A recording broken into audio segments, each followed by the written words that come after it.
నమస్తే, welcome to లక్ష్య media. పెరుగుతున్న జనాభా దృష్ట్యా దేశవ్యాప్తంగా అనేక ఇబ్బందులు తలెత్తుతున్న నేపథ్యంలో రాజస్థాన్ ప్రభుత్వం కొత్త ఒరవడికి శ్రీకారం చుట్టింది. 2 కంటే ఎక్కువ పిల్లలు ఉన్న వ్యక్తులు ప్రభుత్వ ఉద్యోగాలకు అనర్హులు అంటూ రాజస్థాన్ కోర్టు తేల్చి చెప్పింది. కొన్ని సంవత్సరాల క్రితం నుండే రాజస్థాన్ రాష్ట్రంలో ఈ విధానం అమలులో ఉన్నప్పటికీ తాజాగా సుప్రీంకోర్టు ఈ నిర్ణయాన్ని స్వాగతించింది. అయితే ఇది ఎట్లాంటి వివక్ష కానీ రాజ్యాంగ ఉల్లంఘన కానీ కాదని తేల్చి చెప్పింది. అయితే రాజస్థాన్కి చెందిన రామ్జీలాల్ అనే వ్యక్తి గతంలో సైన్యంలో పనిచేసేవాడు. తర్వాత పదవీ విరమణ అనంతరం ఆయన కానిస్టేబుల్ ఉద్యోగం కోసం దరఖాస్తు చేసుకున్నాడు. అయితే రామ్జీకి 2 కంటే ఎక్కువ సంతానం ఉండడంతో ఆయన దరఖాస్తును అధికారులు తిరస్కరించారు. దీంతో రామ్జీ న్యాయస్థానాన్ని ఆశ్రయించాడు. ఆయన వేసిన పిటిషన్ను రాజస్థాన్ హైకోర్టు కొట్టేసింది.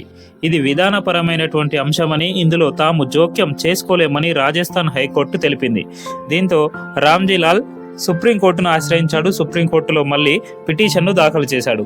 అయితే ఈ విషయంపై విచారణ జరిపిన సుప్రీంకోర్టు తాజాగా రాజస్థాన్ హైకోర్టు నిర్ణయాన్ని, అంటే 2 కంటే ఎక్కువ పిల్లలుంటే గవర్నమెంట్ జాబ్కు అనర్హులైనటువంటి రాజస్థాన్ హైకోర్టు నిర్ణయాన్ని సుప్రీంకోర్టు కూడా సమర్థించింది. అంతేకాకుండా ఇందులో ఎట్లాంటి కుల మత జాతి వివక్ష లేదని, కేవలం కుటుంబ నియంత్రణ ప్రోత్సహించడం కోసం మాత్రమే తాము ఈ నిబంధనను వేసినట్లుగా ప్రకటించింది.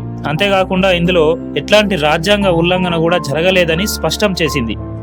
అంతేకాకుండా గతంలో కొన్ని రాష్ట్రాలు పంచాయతీ ఎన్నికల కోసం ఈ నిబంధనను తీసుకురాగా సుప్రీంకోర్టు స్వాగతించిన విషయాన్ని గుర్తు చేస్తూ, అంటే ఇప్పటికే రాజస్థాన్ కాకుండా మిగిలిన రాష్ట్రాల్లో కూడా పంచాయతీ ఎన్నికలకు, అంటే సర్పంచ్ వార్డు మెంబర్ల కోసం ఎన్నిక కోసం 2 కంటే ఎక్కువ పిల్లలు ఉంటే వాళ్ళను అనర్హులుగా ఉన్నటువంటి నిబంధన ఏదైతే ఉన్నదో ఆ నిర్ణయాన్ని కూడా సుప్రీంకోర్టు గుర్తు చేస్తూ రామ్జీలాల్ వేసినటువంటి పిటిషన్ను కొట్టేసింది.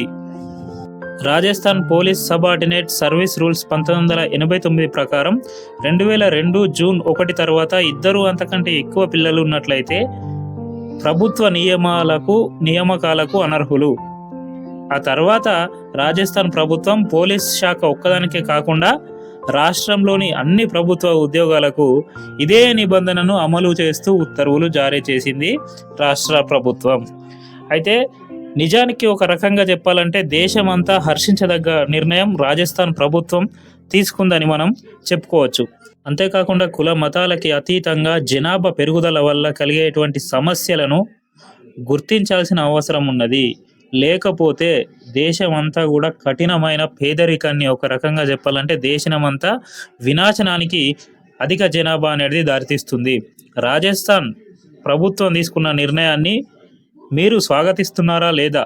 మిగిలిన రాష్ట్రాల్లో కూడా, మన రాష్ట్రంలో కూడా అమలు చేస్తే ఎట్లా ఉంటుందో అనేటువంటి విషయాన్ని మీ కామెంట్ రూపంలో తెలియజేయండి. Thank you for watching.